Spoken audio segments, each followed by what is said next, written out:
محترم ناظرین، السلام علیکم ورحمۃ اللہ وبرکاتہ۔ کسی طالب علم نے اپنے استاد سے کہا، ہم کتنے گناہ کرتے ہیں اور اللہ ہمیں سزا نہیں دیتا۔ استاد محترم نے فوراً جواب دیا، یہ بھی سزا ہے کہ اللہ ہمیں سزائیں دیتا ہے اور ہمیں محسوس نہیں ہوتا۔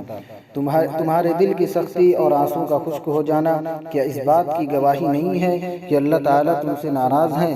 نیک صالح اعمال کی طرف قدم بڑھانے میں کاہلی کیا اس بات کی گواہی نہیں ہے کہ اللہ تعالیٰ تم سے ناراض ہیں؟ تمہیں قرآن کریم کی تلاوت چھوڑے جو ہفتے اور مہینے بیت جاتے ہیں کیا اس بات کی گواہی نہیں ہے کہ اللہ تعالیٰ تم سے ناراض ہیں؟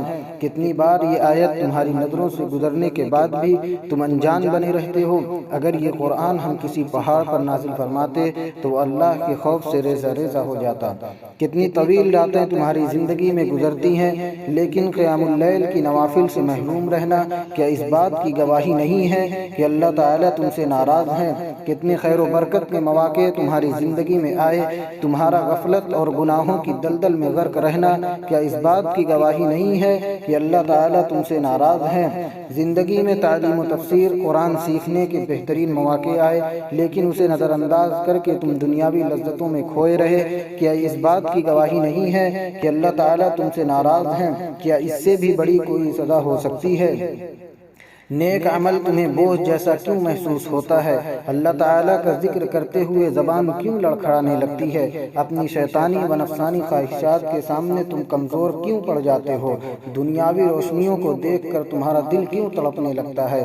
کیا تم دنیا، پیسے، عزت اور شہرت کے غرور میں مبتلا نہیں ہوئے؟ بھلا اس سے بڑھ کر کوئی سزا ہو سکتی ہے؟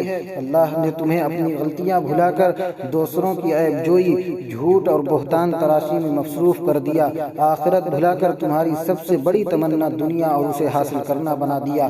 کیا یہ بھی سزا کی ایک شکل نہیں ہے؟ تم نے کبھی اس آیت پر دھیان دیا؟ اللہ تعالیٰ نے ان کے جانے کو پسند نہیں کیا، اسی لیے انہیں توفیق بھی نہیں عطا فرمائی، اور یوں کہہ دیا گیا کہ اپاہج لوگوں کے ساتھ تم بھی یہاں بیٹھے رہو۔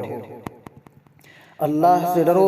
اللہ تعالیٰ کی طرف سے سب سے چھوٹی سزا مال، اولاد اور صحت میں ہوتی ہے، لیکن سب سے بڑی سزا غیر محسوس ہوتی ہے۔ اسے صرف مومن ہی اپنے دل کے حال تبدیل ہونے پر پہچانتا ہے۔ ہمیں چاہیے کہ ہم اللہ سے مغفرت اور عافیت طلب کرتے رہیں۔